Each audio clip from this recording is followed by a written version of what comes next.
ki bango ba mai, bote kila ki bango ba papier mouchoir, bote kila ki bango c'est comme si ba kanga ki les sons malamte. Le coronavirus bima, bango kuna ba komo mela masuba. Nzamba ko salila elilingi ya mosali na ye. Même masuba ba bebikisa. Mama Tifali. Beaucoup sundola bango traditionnel. Non non, ko sundola te. On le bobondela. Bobonde, non, non. Bible dit qu'un disciple, un élève ne fait que ce qu'il voit chez son maître. Yesu ala kisingate ke bagba mena masuba. Mais ce que ça réseau biki ça. L'obé au changer version, ba ozo salité ba opakola nelo. Prophète. Moi na Nzambe faut na confiance dans Nzambe. Où sont passés les prophètes au Kangili sur gauche, à droite, à Zomona au voyage. Corona et Zanelo Kusala Nabana Nzambe Tepa. Liwe Kokota Nanda Kunayote. Amen. Liwe Moutuba Sepela Nangote. On ne fait pas la fête quand ça brille chez les voisins. Le Banaki Olbili Kambu, il y a conseil secret, il y a Nzambe, l'homme de Dieu, le prophète Hervé, aux utens en Kolanda, Isakola, notre bien-aimée, la sœur Rebecca, il y a une corde à l'obi, à Kobomba, Kosi, Koswananda pour dévorer, Résimé Zake, résident Zobomba, Kosi, Koswananda. Soki Moussakoli à moi, si tu es mobile. Alobi makambu kuuta na Nzambe te babamba ye mabanga. Zobenga ngoza badoko elamba mina ba laboratoire. Nini? Elamba mina ba laboratoire politique. On s'est trompé. Nous avons bandé lion katnanda konayo. Et tant que ya ko dévorer yo, tant que batu bakoya, bakoluka babo malien wanate. Mais bakoluka bazongi saye na zamba. Et sikaye azali. Mais yonde mutundo kokufa. Yonde mutundo kokima. Zamba sala erreur te na maloba. Dieu ne commet jamais d'erreur.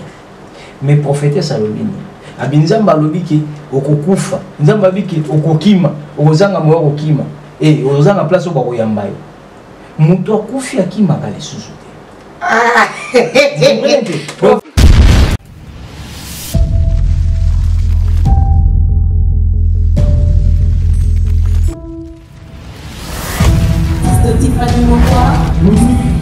Let's go.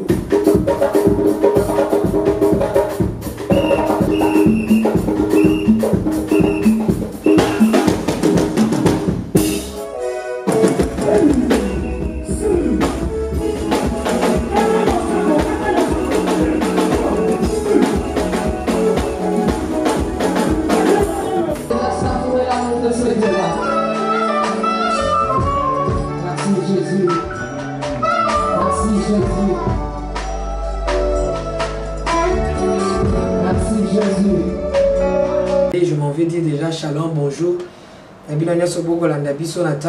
Excusez pour la voix. Vraiment, vous excusez ma casse. Parce que nous allons s'efforcer pour que tout servir bino. Oh, ni nani, Tibidon, tabibon, tabidon, ni nani, tibidon,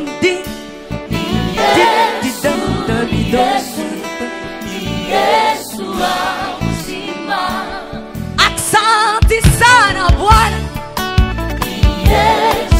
tibidon dinda bidon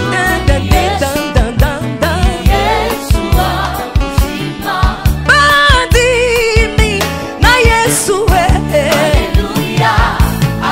Come on tokumisa masia Yesu Yesu akosakate Yesu akwakakate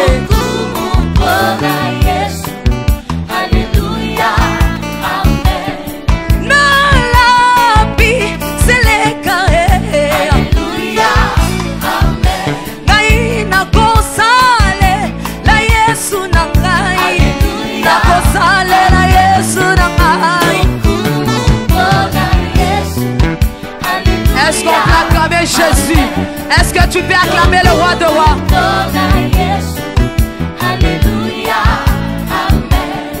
Bandi mina Yesu Sabadino Tokumisa Yesu Masiya na ngai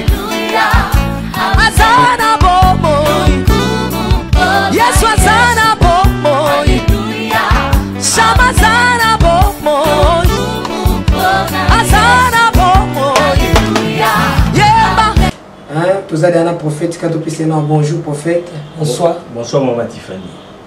Bonne santé. Oui, tout va bien maman, par la grâce de Dieu. Calaboué. Non, on est là. On est là. Autour de la semaine passée. Mais ça, calate. Dans la période, le roi va boire. Pour la baoue, oui. Pour la source, basole, comme occasion, la libanda, qu'on a basé confiné. Non. Biso, tous a confiné, ça, oui. Bien sûr, mais c'est tout le monde. Non, bah confiné, banda, comme on a battu. Et bah confiné, on est mal. Prière, tous ensemble, on a union de prière. Donc, on appelle ici bandeko, papa, maman, bandeko, bon, on a dit shalom, bonsoir, bonjour. Tout dépend à l'heure dont vous allez nous suivre. Que Dieu vous bénisse. Merci, que Dieu nous bénisse. Dès que tu as dit que tu as dit que tu as dit bokoto et comme ratango makambo we pasuki okomo tuno baloba kini ezala kini tango prophète tika na tuna oui bien sûr ezali kambo batuno so baebi coronavirus ezakuna na bandeko na biso libanda mais piloko ko kamisa biso opesa ki peuple de Dieu formation botekela ki bango ba mai botekela ki bango ba papier mouchoir. C'est comme si les sons malamté. Mais comment se fait-il que le coronavirus est bima? Bango kuna bakomo mela masuba. Bo pesa ki les sons et bakanga ki bien teto ndengeni. Bo la kise bango ndengeni mai, bo tekile bango ba mai, bo tekile bango ba papier mouchoir, bo tekile bango ba mutoki. Mais bo komiti na masuba bakangi les sons bien teto ndengeni papa. Gloire à Dieu maman. Bon, personnellement na ebi makambo maïté. Vente à maïté. Dieu te kamaïté. Te kamaïté. Donc on a ne peut pas te karaté, n'a pas appuyé mon pété parce que nabi makamna bangoté. Personnellement na tika te kamaïté, mais je sais que Nzambé a encore utilisé l'eau. Dieu peut se servir de l'eau. Tout le monde a la Bible. Dieu peut se servir na maïné tout le monde a piscine à Bethesda. Nzamba ko salela. Mungu de tout le monde na livre des rois tant il a eu double portion voilà et Nzambe a conseillé là mouchoir de tout le monde attend Paul na Pierre Nzamba conseillé là et lilingi a mosali na il est souverain il fait toutes choses bon à son temps mais partant il comme masuba personnellement nazo appuyer ba Nzambe te masala même masuba va bien bikisa maman Tiffany tobela ba maladie est belé parce qu'au fait coronavirus eza maladie à sikate to ya soukate eza ba maladie zoya ni épidémie nyonso c'est un démon mais nzamba pesa pe batu oya kila mayele asala ba antibiotique o ko guérir na yango na bondeli ba na nzambe na kombo ya Jésus bobondela nzambe ceux qui ont qui sont bombela mais si ça la traditionnel non non kosundola te bobondela bobondela non non biso to bondela karate mais to bondela kapé to mema bat na ko bondela parce que imaginez so benga à tout moment que j'ai pris pour vous les jours tu appelles aux anonymité qu'est-ce qui va se passer les jours connexion est arrêtée les jours peut-être vous avez besoin de connexion au boulot. Les jours où vous avez la place au téléphone, ils ont été. Mais là, on a la question contact Nzambe au connexion de la 24h sur 24. Mais là, on a la question contact comment tu vas prier avec Dieu même quand tu es sur le lit de l'hôpital. Que nous avons toujours intermédiaire. Je suis là pour faire l'œuvre aux apostoliques à la question là. N'encadre comme à tripa mon cause. Et c'est comme ça Philippe a dit montre-nous le Père, cela nous suffit. C'est lui qui m'a vu, a vu le Père. L'homme de Dieu n'est pas là pour faire des enfants de Dieu ses esclaves. Mais il est là pour leur faire les disciples ou les apôtres du Seigneur. Et on a dit, allez faites de toutes les nations mes disciples. Pas les disciples du pasteur ni du prophète, ni de l'évangéliste, mais les disciples du Christ. Ils ont raté que non, pasteur n'a pas de problème, comment on finit votre place à pasteur n'a pas. Pasteur n'a pas dit nyongo, on refoutate, a béni battu ba finga bato. Pasteur n'a pas dit à sali dégâts, les disciples peuvent défendre non. mais nous sommes là pour faire des enfants de Dieu, les disciples de Christ. Et étant un disciple, la Bible dit qu'un disciple, un élève, ne fait que ce qu'il voit chez son maître. Yesu alaki singate ke bagba mena masuba. Et quand on a une vertu parfois médicinale. Mais du moment où, pour des raisons de pudeur, pour des raisons, il y a évangile on a azoté. Na rotinda o mena yangote. Vous voyez un peu. Mais est-ce que ce réseau qui ça? Dans le Bible, personnellement, tout ce qui n'est pas le fruit d'une conviction, c'est un péché. Baloba il kambwa suki awa. Et changer comme version, Yamasura. L'homme a changé version, bah aux salité, bah au pacolanelo. En fait, tu vas pas reçu cette sur ndeni. Mais bah aux salité, bah au pacolanelo vite zao. Ma vie de somme t'appelle si moi là qui tout nyoso wa ibisa. Mais c'est pour te dire que moi dans Nzambe faut avoir confiance dans Nzambe. Aujourd'hui, je t'apporte la bonne nouvelle. Oh, Irine Thomas Soubeza Nangote. Je t'apporte la bonne nouvelle.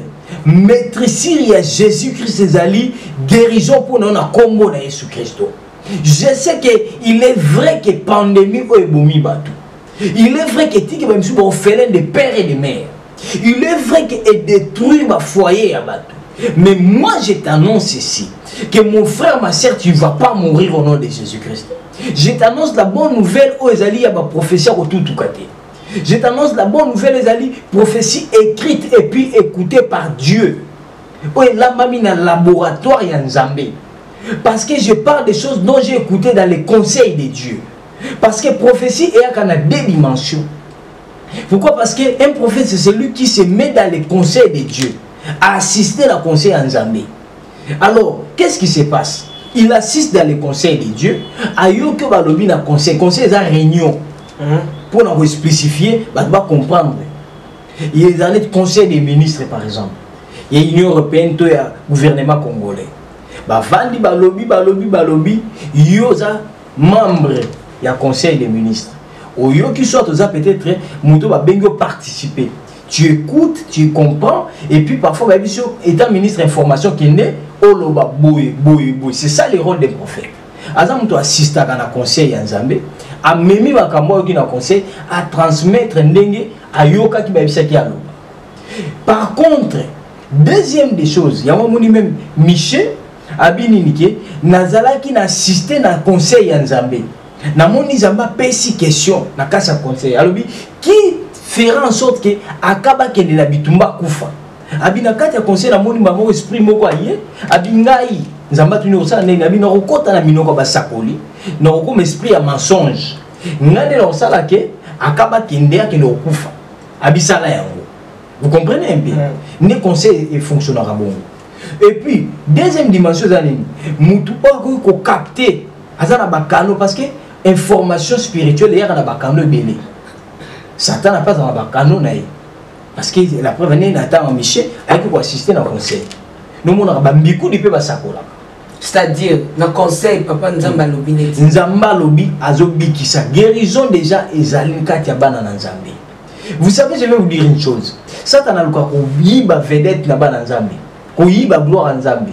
La guérison divine, elle est dans vos maisons. La protection divine, vous avez un antidote de vos awana. Ceux qui voisins ont gauche à kufa qui na corona yo kufa na ngote. Amen.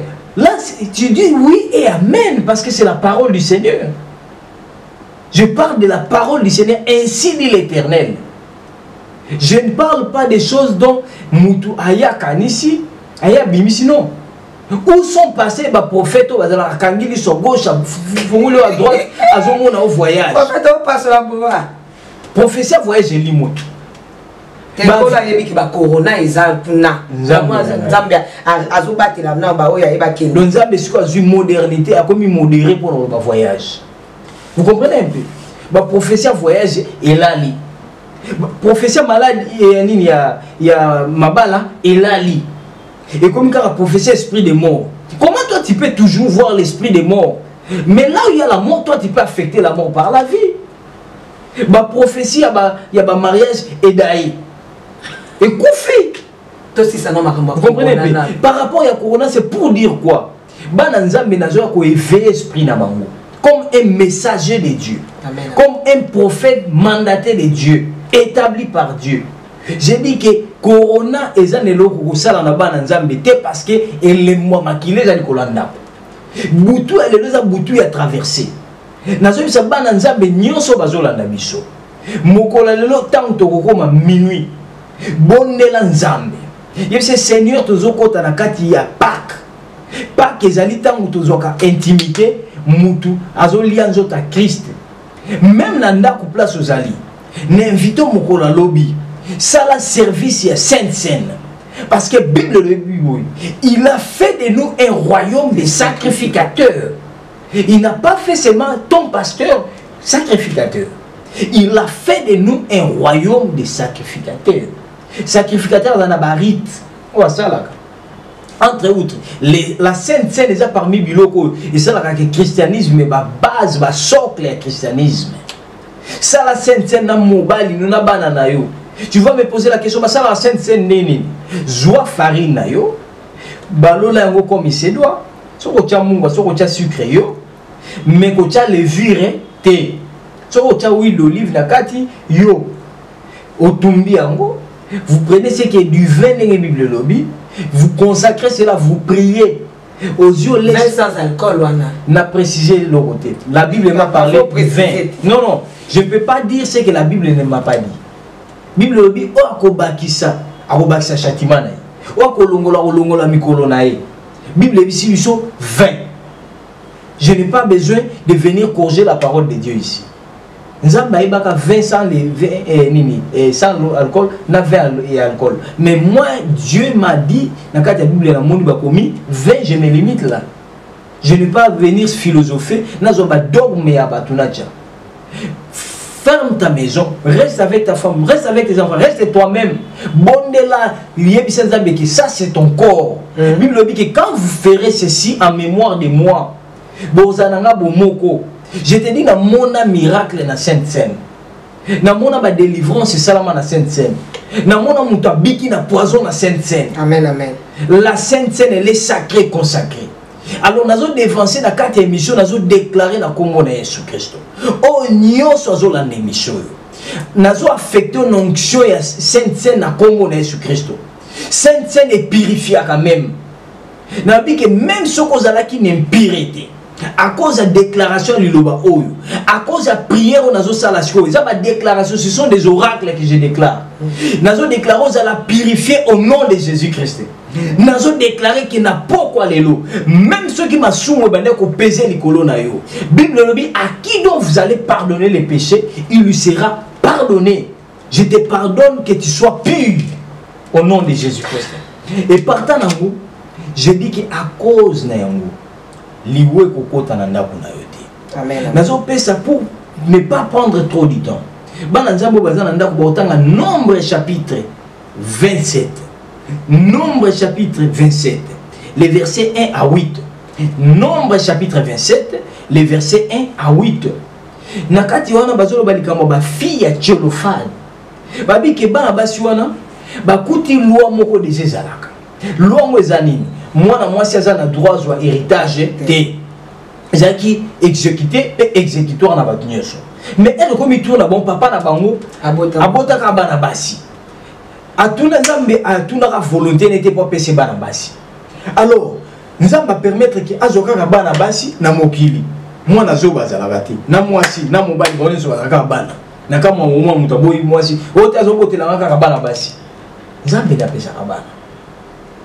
Alors bazui décision babino toko perdre nzambe a pesi biso na zela papate toke to mona Moïse za représentant ya nzambe o azali prophète ya nzambe bouche autorisé ya nzambe assistant na conseil ya nzambe toke to tuna mais Moïse papa na biso kufi atiki basi siko héritage na biso kokende ndenge ni toko zo eloko te poto za bana basi so to zana ndeko mobali parfois to ngeto zata na sima na ye akanisa ta biso poto za bandeko na ye mais to zaka na bana basi toko tika héritage kende bongo toko plaider sur nzambe na yo ako yoka kana biso revoir na no recours même na makambo nzambe recours ezalaka et na tangu oyo makambo bo communauté ba corona basala nzambe il faut pas balata kaka kazaka to ministère ya basaki ya ba prophète mais balata kazaka ya ba sacrificateur parce que prophète ya olobaka nzambe ebisinga boy asuki wana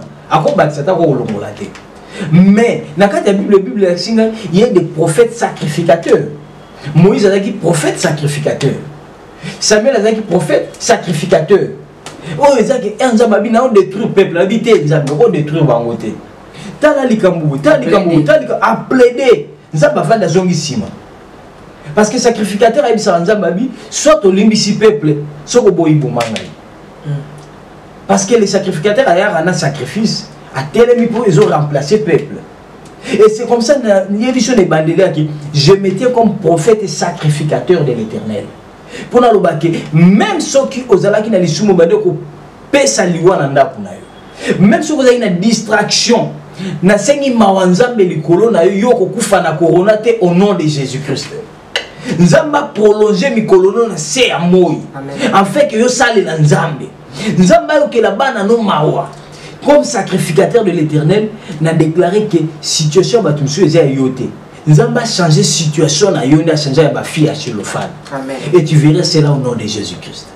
Non, il y a kiti na ba mesa. Ah, atanya ukondoko. Na mona yo. Na chayo na mwamba. Na minito na kata bena katikata saki ya fufu. Oui, allô est-ce que tu bonjour. Boni. Et l'autre côté, et puis qu'il y a mon bureau à travailler tes micros. Donc, dès que tu as un galère à niveau 0. Tout ça là, oui. Moi, je suis vraiment mingité. Mais je suis bino, moi, je suis dans l'agence Nazareta. Sarita qui dit sérieux. Oh. Maman, comment est bon donc yo pesa au fouti mbongo kuna partir à Poto biso to ya to jibilo. Na bengi ya Scotty. Agence moi ifonga mi comme on Nazareta. Na kufie agence lisusu naka sansu mulongo kuna pour cela susu kuna iza mamba mulongo te ye si afuti mbongo kuna partir à Poto biso tozoke ko récupérer biloko oli atika boyeko yeso mona makama bongo na monte bat papa si mbongo kuna biloko récupérer biloko oli na agence ezalaka mais ngo bandi mama leki nanga yebisi ngai mais na ndimite na lingi na mona kimona mbeso polikamba boye na monde na ne salamate mama yebisa kai ba pesi mbongo kuna biso to récupérer biloko kolia awa ya solo boutique Nazareta ezali boutique où ezali à distribution ya ba produits alimentaires na sali poto sunga bandeko oyo même ba oyo bazana na peu de ressources comme la boîte bandeko bazana niveau à Kinshasa même avec un petit rien. Donc à partir à $10, $15. Donc si vous avez un bon côté, nous devons nous porter au sungayo, à aux yeux de l'Ogolia. Eh maman Nazareta nzamba pambola ya bakise mikole belé awa na sena mokili. Et bon awa tozawa poto yeba adresse awa. La boutique Nazareta est ici à Kubungate, toza sur avenue Monkoto numéro 1, direction Elengesa. Face à face na église catholique Saint-Vincent. Ah, direction Elengesa, Monkoto numéro 1, à face de l'église catholique Ah, Saint-Vincent d'école. Bon numéro de téléphone, vous avez monté déjà, vous avez on a 3 numéros pour Paris, vous avez un numéro pour la Suisse, vous avez un numéro pour la Suisse. Ah non, non, non, non, non, non. Nazareta nous allons la Congo ici. Julia, nous allons la Kangisa qui a foufou. Il y a modé, il y a un foufou. Oui, pour la Nazareta, tu as un système en bimbi, dans Bongo Shingo. Bon, ok. Vous allez sérieux. Ça qui dit sérieux. Papa Hervé, je suis invité à l'autre pour la school la bateau. Namoni ndeko nangai ndeko yama ngindu.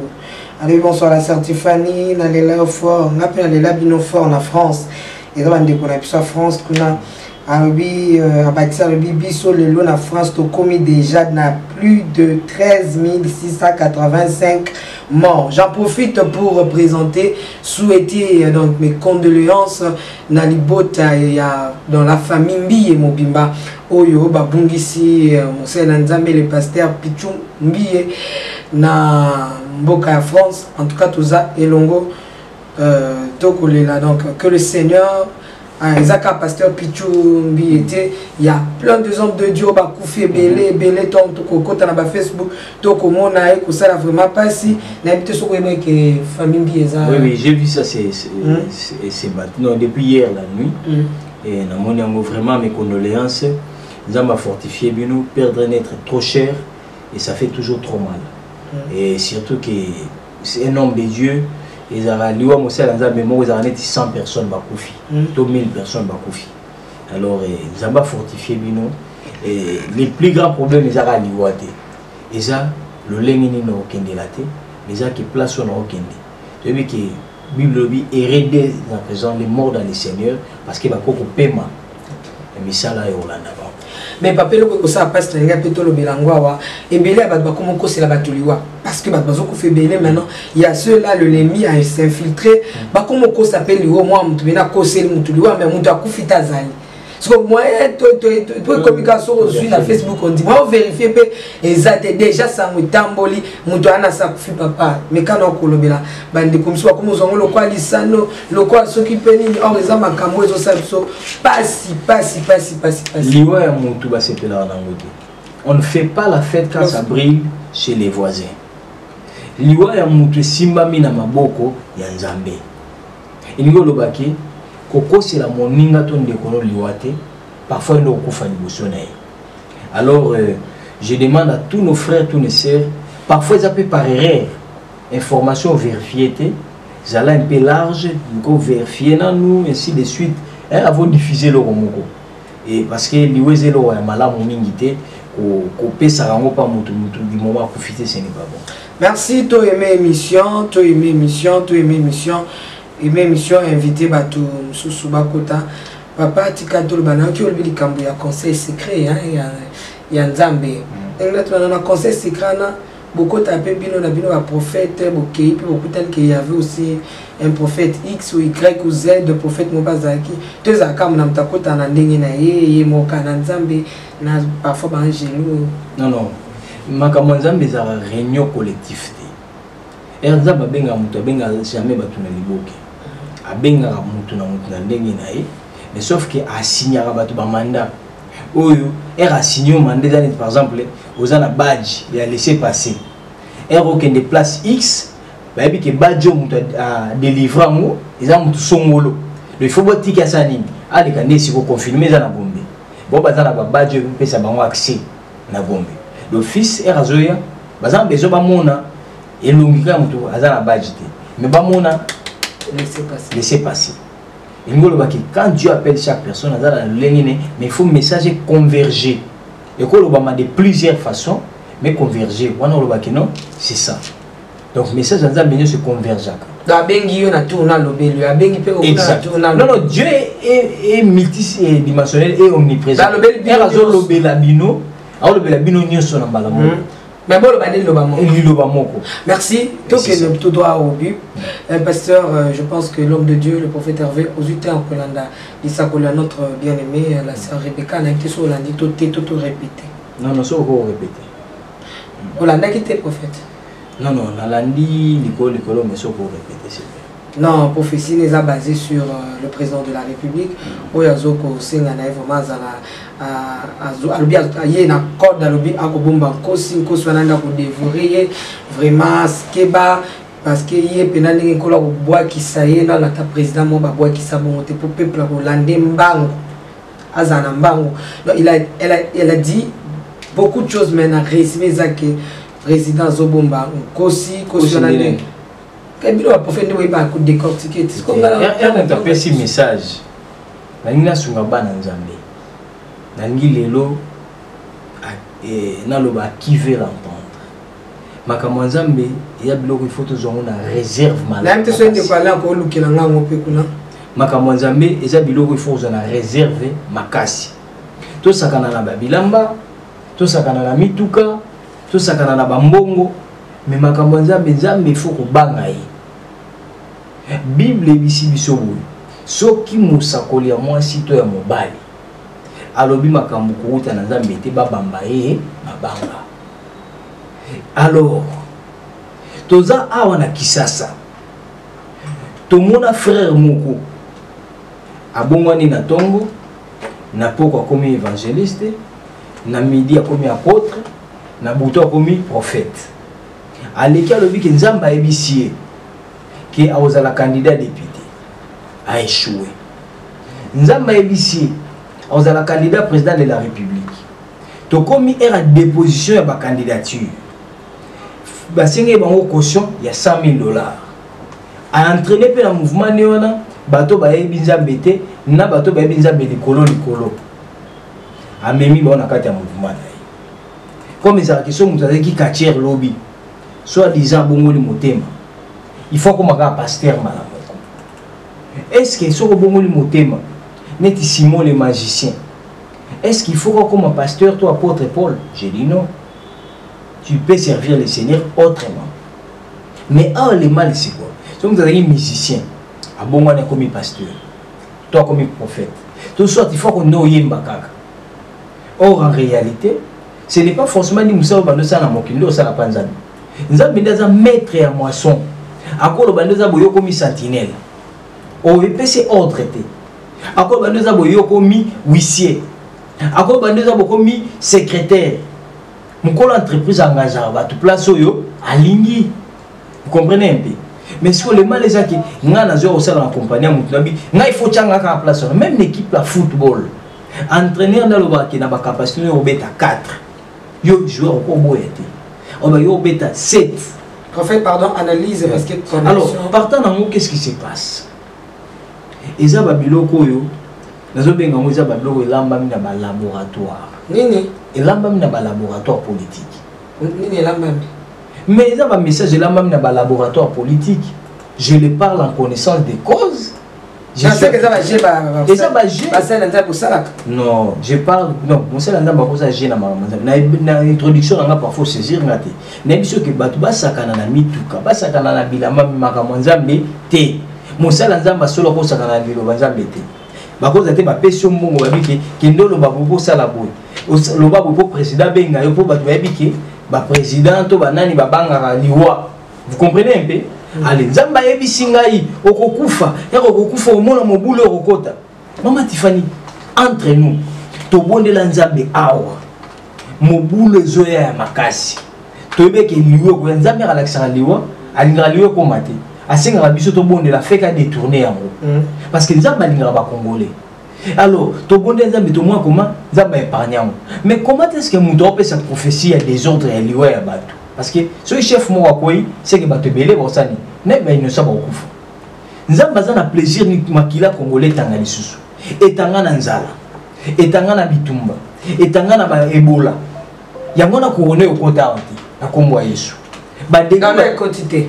Papa, maman, ba effet oyo communauté internationale ba dose la corona et au salama awa te na kombo Jésus. Vous comprenez un peu? Parce que ça va prévision déjà. Si on continue l'Afrique, on est dans la catastrophe. Maman, tu fais notre vandiao. Ceux qui couronnent Kota Kiao, tous ça n'a moyen ni en Congo. Pas ces gens à Moko, auto-outil na sali boulou. Il y a souffrance. Ceux qui couronnent Kota Kiao, bah tu vas aussi la thème. Pas bandindi. Nous avons besoin que Makila Congolais t'engage sous. Pourquoi est-ce que yo prophète ou prophétesse vous a besoin que batia au cas batimbi pas batumo ba peso 1000 francs qui ne le créer actualité pour que batia au cas ba peso mbongo. Nous avons vu ça ici sans pour autant citer les noms vous connaissez dans ces pays on a vu des prophètes au baleka ba bi nzapa bisinga mo position ngolo okufa erba oluke ba peso mbongo prophétie bongo to mona ba nzapa bisinga bitumba okota so ba peso mbongo ba prophétie apparemment et bon on a kaso ba pesi bango et l'autre tient à salino. Or prophétie est le Bible le bilin. Allah qui la maman prophète le bakaka malamu, so bazana l'autre tient à ça ya lino. Yo so mona na bato ni so balobakana. Et so mo muto pesa ke mo sa kola mabe pone. mais prophète tout le banana na solo parce que de qu'on a biso parce que la plupart des prophètes au tomonaka tout le monde prophète ba sokola mais allié penaza mosakoli o ya beta kapenda bâton na libanga abanga kate puis prophète yos ko meka joana o ya osala teni ozolo ki eza ba bloko ça ilamba manalabo na na kolinga risquer vie na lolenge mosaka vie la prophète ça sala na tout nos questions moko tous allons na Kinshasa ils ont te répondre ça et ya mwana olo basiko mo répondre ça te mo na réponse depuis tous allons na Kinshasa na ba politicien kutu na temps auto za siko yawa na temps auto za li siko yawa oko tele manopo ana balabala au bandolo ba makamba politique bonabo contre ba dirigeant actuel ba osala loko te nanga no toko kangama inde toko osala marche de biso ba do finga to ba do sala ni ozongi polani na ndako no le fufu vrai ou faux vrai bandeko batala parce que ba image ezali et ceux qui bakangi mutu mo sali marche to fingi et ça la mal souté. Or nous encourageons pas les bêtises parce qu'il y a une mauvaise éducation au finga rabato. On doit réclamer ce qui est notre droit. Vous comprenez un peu? Mais ndekolo ko sala ebi ke ba sala e côté. Vous comprenez? Alors partant nango eza business. Ndekoza a prophétiser la rabiso makambo élection awa. Pardon to la pardon prophète to na ozonga kanga mbuma tina lolemo. Yesu benga mbuma na. Mbuma benga ni prophète. Elo otia na salimo. Bomba na kwa no chama na salino ozonga to la nano prophétie Félix. Papa Félix, Zamba ebisinga ina yebisayo ete tango koki moment na yetango kobeta pona a frapper yo ebisinga na biso ete ko humilier yo lulinge na humilier président moko te kati na mboka na biso ako kimisa yo kati na mboka na yo moko e ko luka mboka nyoso tu pona luka bombama ebisinga na yebiso ete mboka nyoso tu e ko rejeter yo esika moko to ko kende o bako yamba yo lisusu okokima lolenge président moko te na nakima kati na mboka na biso parce que nzamba ebisinga na yebiso ete ako humilier yo na lolenge oyo kutozali konzema te lolenge au peuple ko rejeter yo peuple ko luka yo na koleka oyo ozali ko protéger kat na mboka na biso ya Congo baby singa na yebisa yo lokola yo ozali ko bomba lion le même lion wana a ko dévorer yo le lenge yo zo batela ye le lenge yo zo bomba ye zamba baby singa na yebisa yo soko zo kangisa ke zo bomba pate kat na ndako na yo nebisinga na yebiso eto za ko se tromper ozo bomba nde lion kat na ndako na yo etango ya ko dévorer yo tango batu bakoya bakoluka baboma lion wana te me bakoluka bazongisa ye na zamba esika ye azali me yonde mutu ndoko kufa yonde mutu ndoko kima parlant zamba yebisinga na yebisa yo ete lolenge yo ozali ko batela to pe lolenge yo ozali ko bomba papa Joseph Kabila zamba yebisinga na yebiso ete il y a un temps otango ya ko bimisa manzaka na ye tango ya ko luka ete akoyiso na kati na piège na ye bébé ngana biso ete bato bakoluka baboma yete me bato bakoluka nde yo nde moto pesa ki ye accès etant peuple côté le mapona tina na yo okokimo koluka place kokende mezamba ebisinga na ebisa yo okuza place kokende wana te bato bakoboma rese Kabila te me bato nde bakotinda na kati na prison me yo okuzanga sika ya kokende me yo okuza na place oyo kokende refuge te parce que Nzambe wana akokangela yo porte nyoso tu parce que oboyi koyoka mbela ya Nzambe oboyi koyoka oyo Nzambe alobaki pona tina vie na yo. Je donne un exemple. Nzambe soka ngaloba. Nzambe sala erreur te na maloba. Dieu ne commet jamais d'erreur. Mais prophète Salomini abinzamba lobiki okokufa. Nzamba biki okokima, ozanga moyo okokima. Et ozanga place oba koyamba yo. Mutu akufi akima kale susu. Prophète, kwa nikolande la maloba ya mutu moko moko. Mama Tiffany. Kwa nizofani ozolande la maloba. Ba pesa tu azongi sango, kwa nikolande la maloba moko moko. Non, lande la Bible mibale. Oui oui. Nazoloba likambo. Ba pesa non. Bible le Bible. On s'est trompé. Nous avons bandé lion katnanda konayo. Et tant ya ko dévorer yo, tant batu bakoya, bakoluka baboma lion wana te. Mais bakoluka bazongisa ye na zamba. Esika ye azali. Mais yonde mutu ndoko kufa. Yonde mutu ndoko kima. Biki, to jije. Balobia okufa atoki. Abia okufa pe okima. Na era avataka komba ya Joseph Kabila na se. Alobia ngo. Oui. Alors, Bible le Bible. Moko to mi bale ba prophétiser ba monsieur basala nini ba juger. C'est ce que la Bible dit. Shalom peuple de Dieu, que la paix de notre Seigneur Jésus nous comble parce que tous nous avons besoin de la bénédiction de l'Éternel. C'est la sœur Tiffany Mokoa, la princesse de l'Éternel, la présidente du Parlement céleste, députée Kwanabanda Kunabino. En tout cas, la Bible nous dit, vous connaîtrez la vérité et la vérité vous affranchira. Nouvelle Ezakaka, tu peux communiquer, information, c'est que les Nazaréens ont moins souci, vraiment souci, mon côté technique. Voilà pourquoi nous vous supplions, nous vous demandons, s'il vous plaît, d'ailleurs que vous acceptez Rabiso na banda kunabino ka lolenge tozali. Vraiment tokosenga na bino na bolinga nkolo, bayo bolinga ka kolanda mingi les Nazaréens. Vraiment bosunga biso bo s'abonner na les Nazaréens News. Donc neka ke komami wana les Nazaréens News parce que les Nazaréens oyo ya Kinshasa ne oboye baki liboso ezu un petit problème technique. Donc moi to ko tsaba vidéo il y a milai eza vraiment pour l'instant. Donc voilà pourquoi na bolinga musalo tozala nango tosala libino les Nazaréens News. Dans les Nazaréens News nde ya bino les Nazaréens News les zaka les Nazaréens donc ndakwa les Nazaréens. Okay. Famille les Nazaréens toujours mais news au fait que les Nazaréens news ndenge ba combien wana au cliquer na place ba commis s'abonner au s'abonner massivement donc il faut s'abonner au epipe moninga s'abonner au epipe de quoi s'abonner donc vous s'abonner massivement s'il vous plaît bible ngakolo bible ngala certifié bible ngala princesse de l'Éternel. Je vous aime beaucoup de l'amour de Christ. Donc, je disais tantôt que les Nazaréens ont un petit problème technique. Voilà pourquoi nous vous supplions de s'abonner sur les Nazaréens News. Ces derniers temps, nous utilisons beaucoup plus les Nazaréens News parce que les Nazaréens Kinshasa a un petit souci, un petit problème technique. Que le Seigneur nous bénisse, que le Seigneur vous bénisse parce que tous nous avons besoin de la bénédiction de l'Éternel car la Bible nous dit c'est la bénédiction de l'Éternel qui enrichit ne fait suivre d'aucun chagrin. Au moins, quand émission au Talio, attaque au donc toujours sous kaka na ba minute cho ba 1 minute 2 minutes 3 minutes parce que moi to ke mula ezate donc ba témoignage au lanjo table centre au lundi mission ka ucho landa oyo attaque oyo lundi ya muke oyo donc cliquez lien oyo na sewana après titrage kazo landa rawana donc so moni titrage na sewana au mona lien. Alors cliquez le lien wana et vous mettez directement dans les Nazaréens News. Donc cliquez kaka donc au tali attaque au moment la titrage ezawana parce qu'on a si à titrage wana au moment lien final lien wana et vous mettez dans les Nazaréens News. Quant à moi, je suis rempli, je suis comblé de joie pour bokozala boko s'abonner et belé ciao.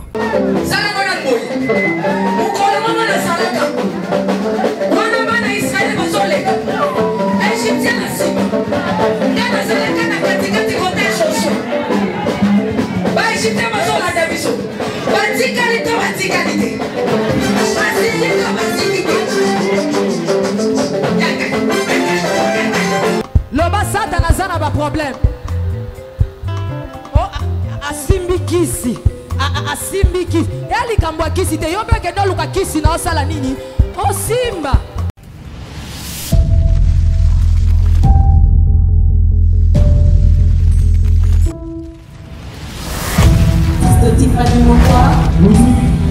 Let's go.